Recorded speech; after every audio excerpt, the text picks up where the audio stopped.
Hi everyone, Wes here. I'm just going to touch base now on some of the areas that we're dealing in the US. And there's a couple of those. I'm just going to cover one in this video, and that's Michigan. And the reason why I'm going to talk about Michigan today and why it's been a place that we've considered to do so much property and saw so much property is because it was a manufacturing city, so it had the large car markets, and of course that market changed around with the financial crash, so it really dropped. And that created obviously a lot more unemployment there and a lot more panic in the streets because people did lose jobs and mortgages were gone and whatever have you.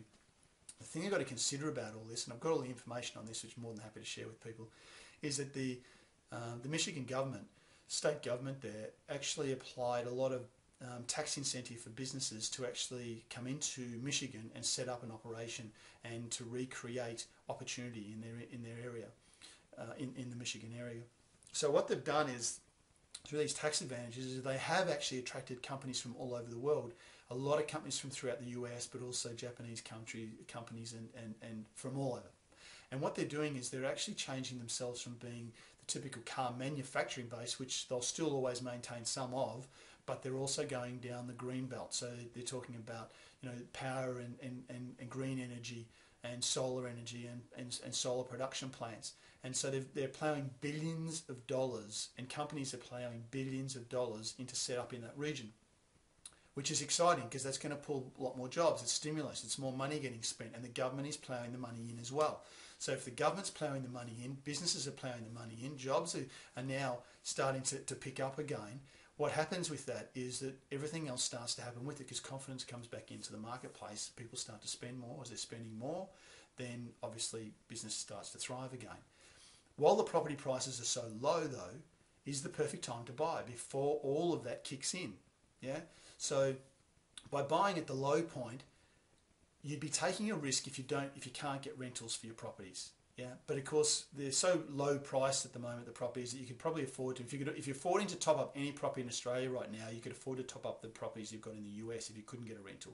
But if you couldn't get a rental, then there's something wrong. Or just flip the property because you're going to make a truckload of money if you flip the property anyway.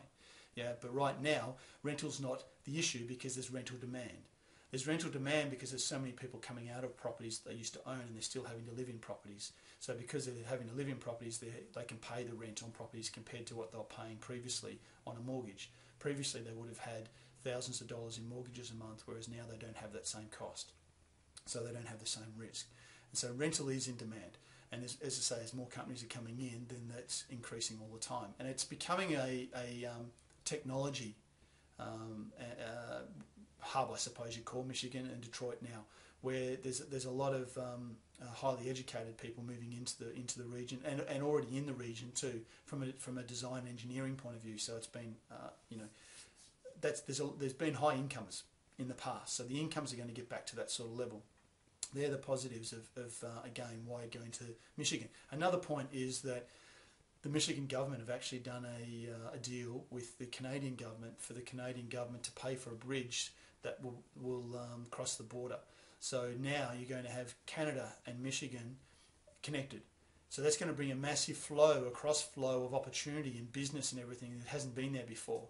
So again, you're taking advantage of that, knowing that before it happens. We did exactly this in Australia. To give you an example, I knew what was happening in the market because I researched what was happening in the market up in far north Queensland before it happened, before that market opened up.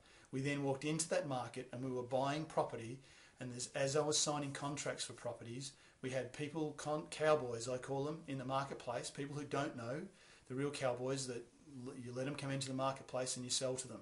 They were coming into the marketplace and they were wanting to buy property sight unseen. We never bought a property sight unseen. I always went to see the properties to make sure they were structurally sound, in the right area, and met the criteria that we wanted to. I was going into these regions, buying properties.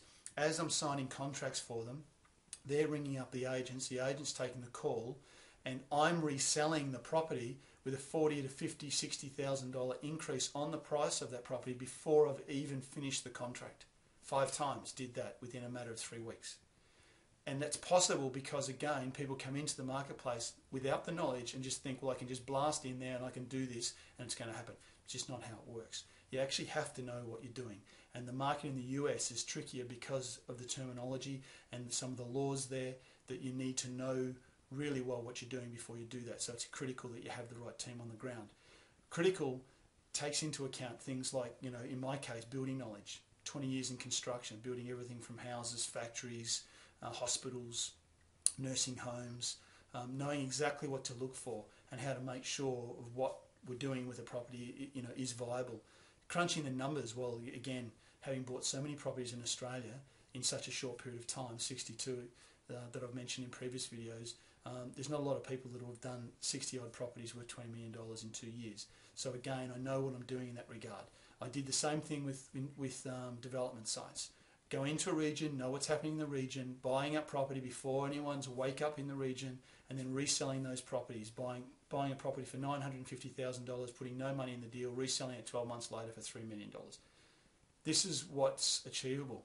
We have the knowledge to do that, and I'm happy to share that knowledge with people that I want to work with.